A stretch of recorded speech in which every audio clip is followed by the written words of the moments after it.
বাঘ কখন যে উঠে পাড়িয়ে চলে যেতে এরা বলতে পারে কেউ বুঝতে পারে কেউ এইদিকে গেছে না না ওই গিয়ে ওই ওই সরকার নদী পাড়িয়ে।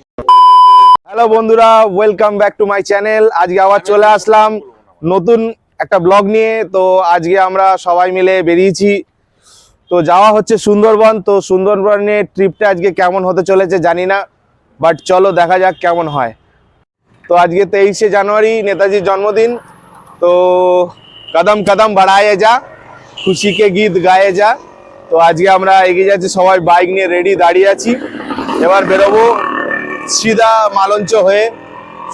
আজকে ঝড়খালি যাচ্ছি। ঝড়খালি মানে হচ্ছে আমাদের সুন্দরবন। তো চলো সুন্দরবন যাওয়া যায়।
আর একটা আমাদের বাইক আছে, এটা উঠাবে, দেন উঠে আবার ওপারে। চলো, দুটো ঘাট পর ক্রস করলাম, ঠিক আছে। এই তো ভয় লাগছে, কিন্তু কিছু করার নেই, পার তো হতে হবে। আর এটা আমাদের অভ্যাস নেই, অ্যাকচুয়ালি আমাদের এটা অভ্যাস নেই যে এরকমভাবে ঘাট ঘাট ক্রস করার অভ্যাস নেই। সেটাই তো, চলো পার করি ঘাটটাকে। ওদিকটা বেশি উঁচু উঁচু লাগছে, ওদিকে যা দুজন। আমরা গোসাবা থেকে নেবে আবার চলে এসেছি জিটিরামপুর ঘাট, এখান থেকে যাবো সাতজেলে মোল্লাখালী। এটা কোন দিকে পড়বে কাকা? সাতজেলে মোল্লাখালীটা তো ওপারেই, আচ্ছা ওই পারে, ওপারটায় তো না, ওপারেই যাবো, মানে বোরা এখন সোজা বেশিক্ষণ লাগবে না।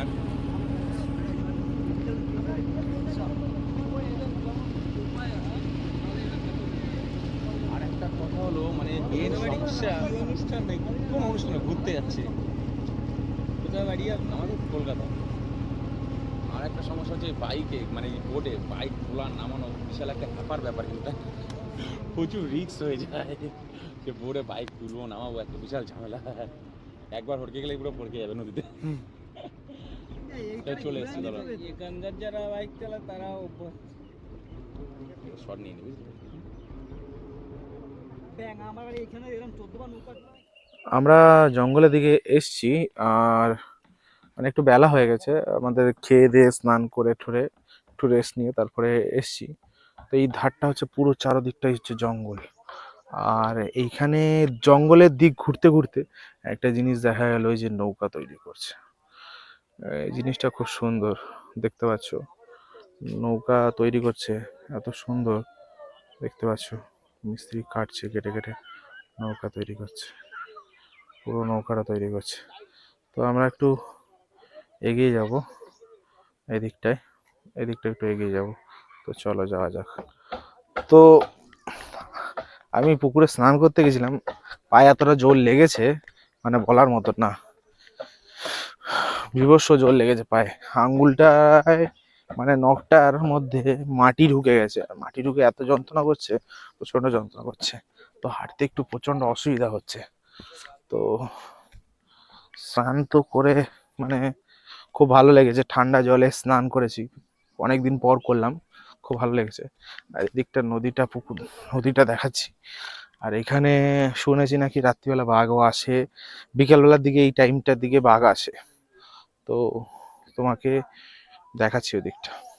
এইখানে ছোট ছোট ডিঙি, এটা হচ্ছে ডিঙি বলে, এগুলোকে ডিঙি বলে, ছোট ছোট ডিঙি ভর্তি।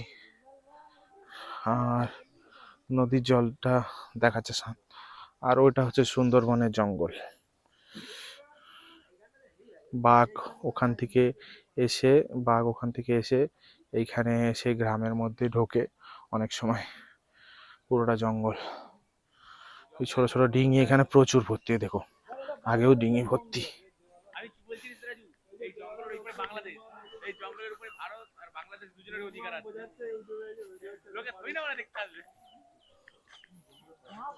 ডিঙি ভর্তি, খুব ভালো লাগছে।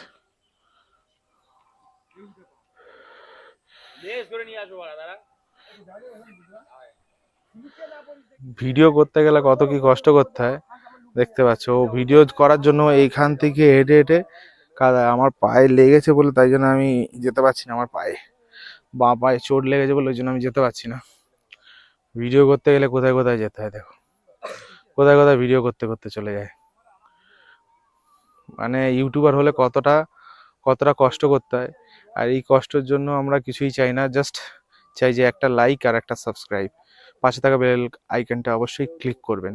এইটুকুনি আপনাদের কাছ থেকে চাই, এইটুকুনি ভালোবাসা। এর জন্য কোনো টাকা পয়সা লাগে না, কোনো কিছুই লাগে না। তো অবশ্যই আমাদের এই কষ্টের ফলের দাম দেবেন। তো এইটা হচ্ছে তোমাদের জন্যই ভিডিওগুলো, আমরা এরকম জায়গায় ভিডিও করি, করে থাকি। যে পাশের যে জঙ্গলটা, এটা আমি আর একটু ওইখানে গিয়েও দেখাতে পারতাম, কিন্তু বাট আমার পায়ে চোট লেগেছে, তো সেই জন্য সরি, করতে পারলাম না। সবাই দাঁড়িয়ে আছে, সবাই এখানে দাঁড়িয়ে প্রতীক্ষায় ওকে ওখানে দেখছে, আর আমি ওকে এখান থেকে ইট ছুঁড়ে মারছি। এই উঠে আয়, এই উঠে আয়।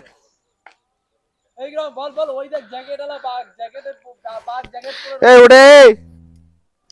ইচ্ছাধারী বাঘ এই উঠে আয়।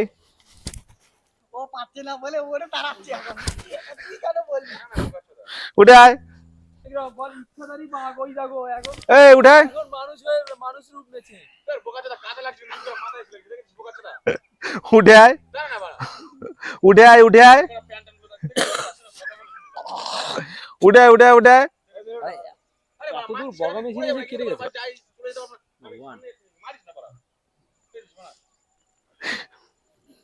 বন্ধুর ছায়াতে কাদা লেগে গেছে। এতদূর বগা মেশিন এসে কেটে গেছে তাই ভাবছি এই উঠে আয়, উঠে আয়।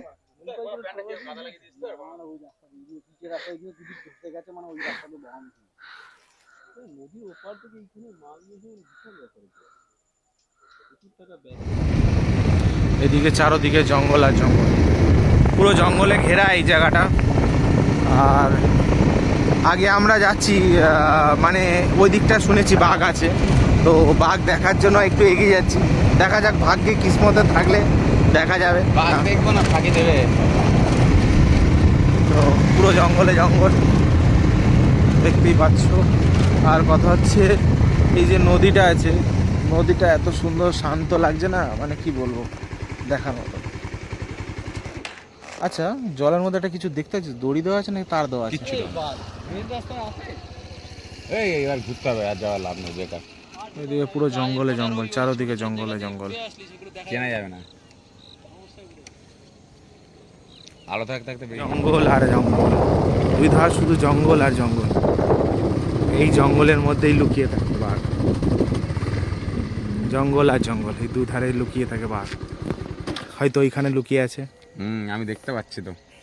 সব ওই জানালা দিয়ে আর লাইট দিয়ে মানে ডিউটি করেছে ওই যখন বাঘটা ছিল। হ্যাঁ আচ্ছা আচ্ছা আচ্ছা। এক সপ্তাহ এদের পার করতে পারিনি মানে এই জঙ্গলের মধ্যে, ঝোপঝাড়ের মধ্যেই ছিল। হ্যাঁ যোগ জড়ে মেট থাকে আর এইদিকে তো জঙ্গল আরো বেশি ঘন, হ্যাঁ আরো জঙ্গল ঘন বেশি। আরে ওই কর্নারটা বিশাল ঘন জঙ্গল আর ওইটা খুব চওড়া ওই দিকটা গেলে দেখছি কি করবো তাই ভাবছি তাহলে বেরিয়ে যাই আমরা, আর থাকবো না, সন্ধ্যা হচ্ছে। হ্যাঁ ট্রেনে আর যাচ্ছে না ও কেটে গেছে চলে যাওয়া আর এই বাঘ কখন যে উঠে পাড়িয়ে চলে যেতে এরা বলতে পারে কেউ বুঝতে কেউ এইদিকে গেছে না না ওই গিয়ে ওই ওই সরকার নদী পাড়িয়ে পাড়িয়ে চলে গেছে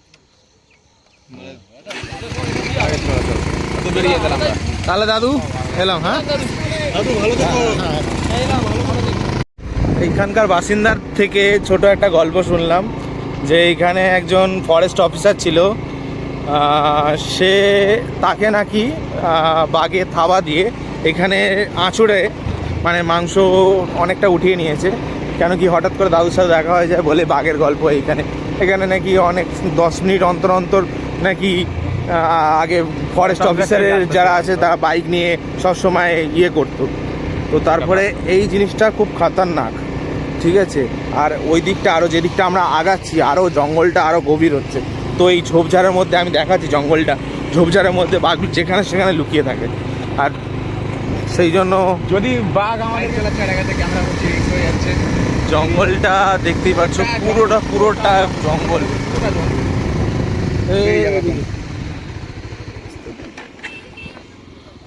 এদিক দিয়ে এদিকে সোজা গেলে আরো জঙ্গল, পুরোটা ওদিকে জঙ্গলে ভর্তি। তো এদিক দিয়ে আমরা বেরিয়ে যাব। আজকের ভিডিওটা আমরা এখানে শেষ করছি। সুন্দরবন মোটামুটি ঘোরা হয়েছে। জঙ্গল দিকটা পুরো আমার 5টা জঙ্গল, পুরো দিকটা জঙ্গল দেখতে পাচ্ছ, ওপারটা জঙ্গল পুরো ভর্তি। এখানে সন্ধ্যাবেলা বিকালবেলার দিকে কেউ সচরাচর বেরোয় না, এইদিকে জঙ্গলের দিকে কেউ আসে না, কারণ হচ্ছে এখানে বাঘ বেরোয়। এর 3 মাস আগে এখানে বাঘ এসেছিল। আর বাঘ এসে মানে ওই জঙ্গলে থাকে, ওই জঙ্গল থেকে ও নদী পার করে এখানে এসে মানে মানে ইয়ে এখানকার আশেপাশে যে গৃহ পশু আছে, গৃহপালিত পশু যেগুলো আছে, গরু আছে, ছাগল আছে, যেগুলো আছে অনেক টেনে নিয়ে গেছে, এমনকি এখানে গ্রামের লোকরা বলছিল। তো সেটা আমরা তো দেখতে পাইনি, আমরা দেখার জন্যই এদিকটা এসেছিলাম যে এদিকটা যদি দেখতে পারতাম কিছু, তো কিছু সেরকম কিছু দেখতে পেলাম না। তো যাই হোক, তো যাওয়ার পথে একটাই কথা, অবশ্যই ভিডিওটি ভালো লেগে থাকলে লাইক, সাবস্ক্রাইব অ্যান্ড পাশে থাকা বেল আইকনটা অবশ্যই ক্লিক করবেন। আর আমাদের এইভাবেই সাপোর্ট করে যাবেন। আমরা আপনাদের আজকে আমি এই যে 1000-2000 সাবস্ক্রাইবার হতে যাচ্ছে আমার, তো সেটা শুধুমাত্র আপনাদের জন্য, আপনাদের ভালোবাসার জন্য। অবশ্যই সাপোর্ট করবেন। এইভাবে সাপোর্ট করলে আমরা অনেক অনেক ভিডিও, ভালো ভালো ভিডিও আপনাদের জন্য আমরা নিয়ে আসবো। আর কিছু কিছু অ্যাডভেঞ্চার টাইপের ভিডিও আমরা নিয়ে আসবো। তো আজকের মতন এখানেই, সবাইকে good evening and good night, tata.